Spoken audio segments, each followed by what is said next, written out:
Hello, this is Akitsu, and welcome to The Void Beyond the Sky, my YouTube series about Kerbal Space Program. Now, as you can see, in this version I have to break the game in order to actually launch this ship, which I designed in the last version. Which, of course, I wouldn't have designed it like this had I had those nice big battery packs and all the other neat stuff. But this is an Ion Drive Starship. It's designed to do nothing. This is before I had any idea that you had to really crunch down the mass for an ion drive to get anything out of it.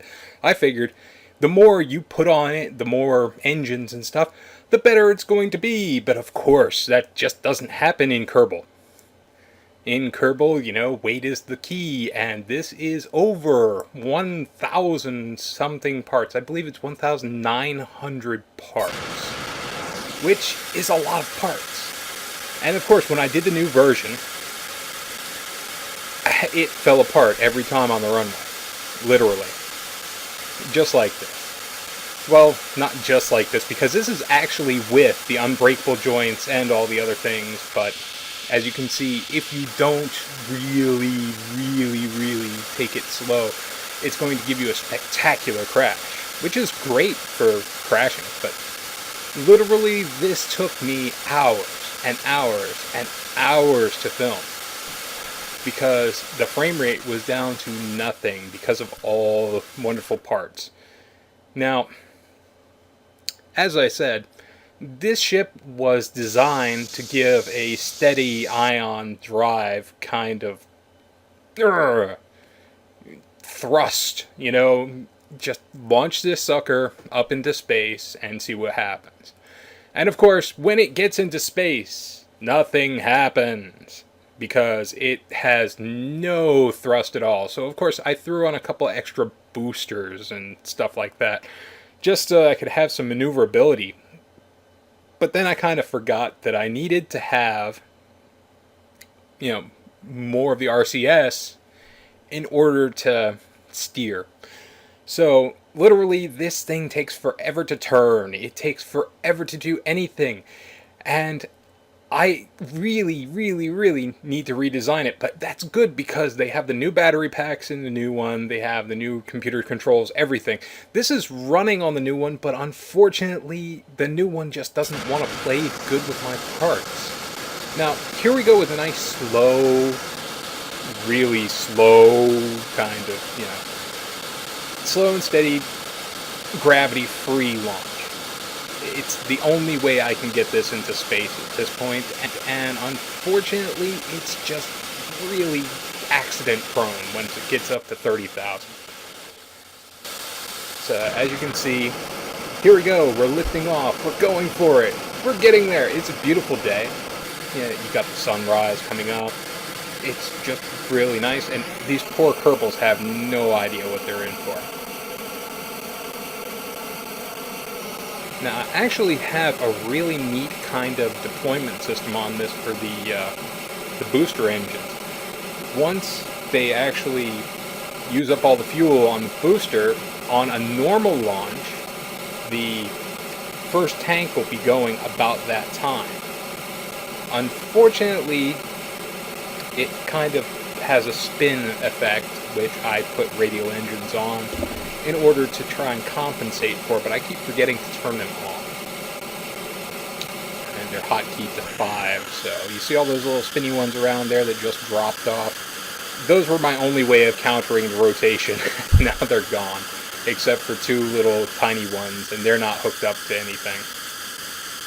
Oh, and here's a almost catastrophic failure, but my craft is actually kind of resilient. The battery packs are not completely tethered to the top, so when something like this happens and things go wrong, you can actually compensate pretty well. Of course, since I've got the gravity off, it doesn't really matter much, so I just decided to kind of coast it up.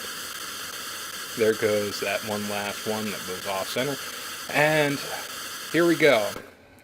Just gonna coast this sucker on up, let her drift, and then we can launch all our probes. You see those little missiles in the middle there, those are all probes, and I've designed them to actually go out and explore the Kerbal system without having to set anything up. Unfortunately, I completely had no idea how probes worked, so I screwed that up too, but we'll find that out in a minute. Yeah, here I am, getting everything nice and set up. I'm trying to figure out how to decouple this without catastrophically destroying everything.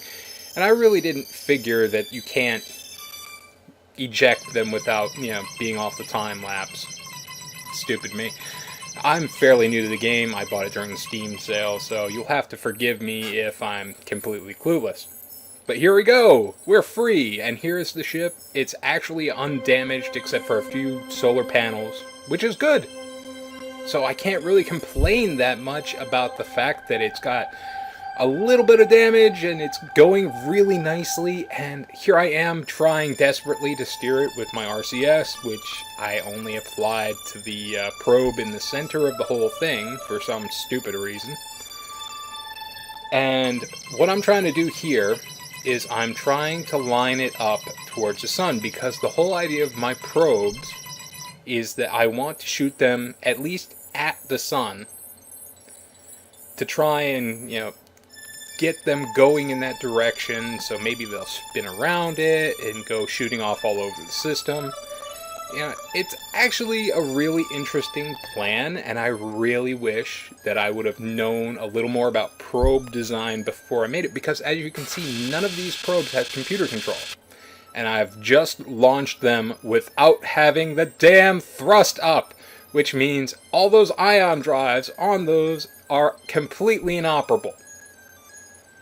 Which is really stupid, because each one's got an ion drive, they've got just enough power to keep going.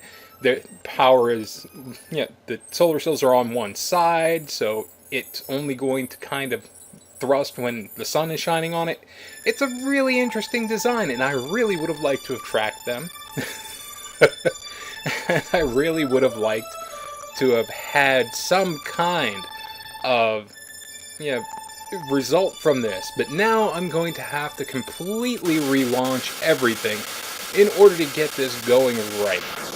But of course, who needs that? Let me try and steer this thing as is, extract my solar power from what I can, and here we go. Rotate.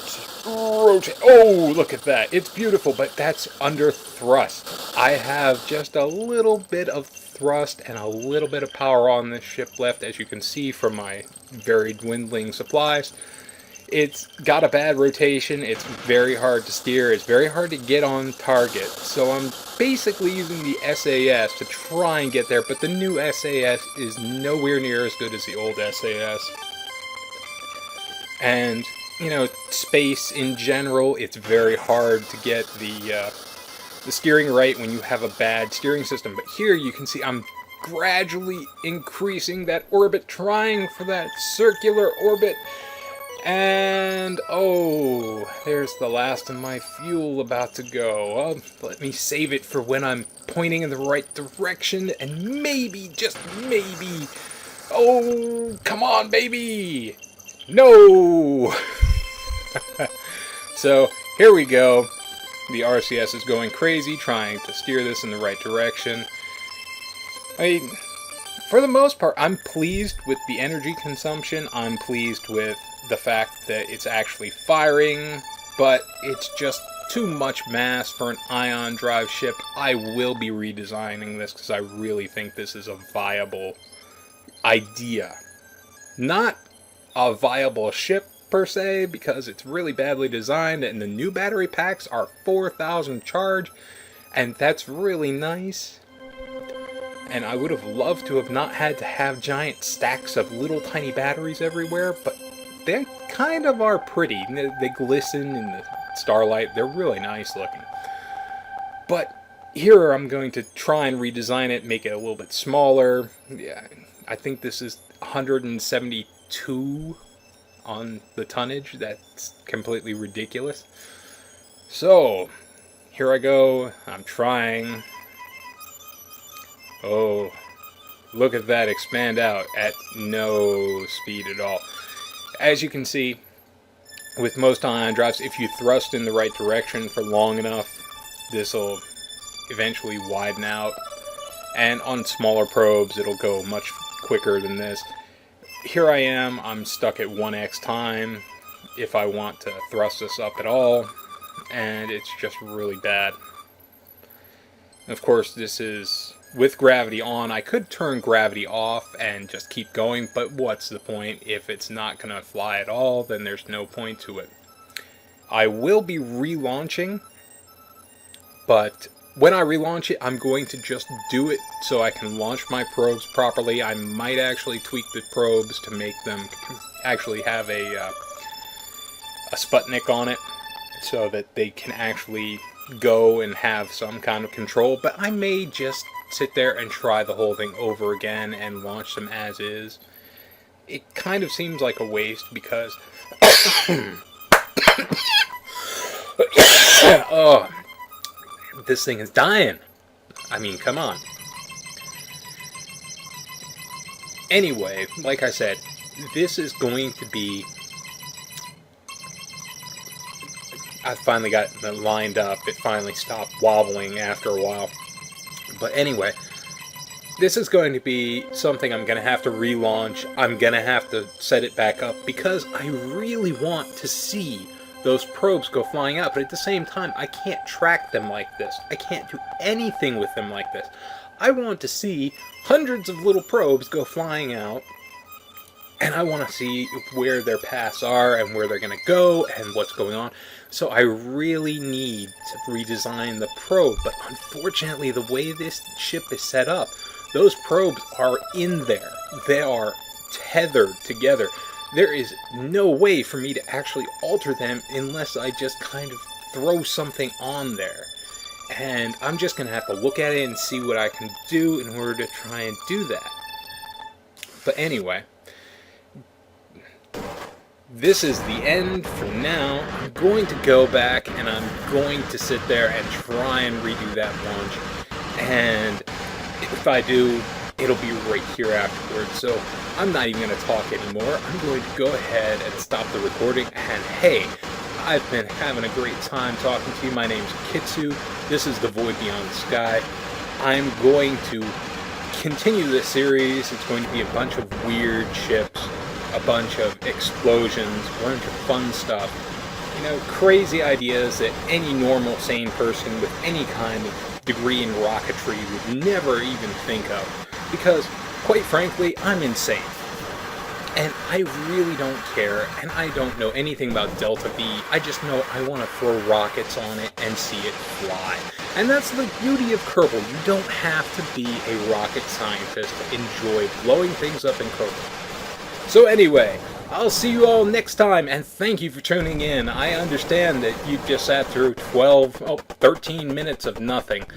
But hey, it's the first episode, and I'm glad to have you here. So, I'll see you next time. Peace out.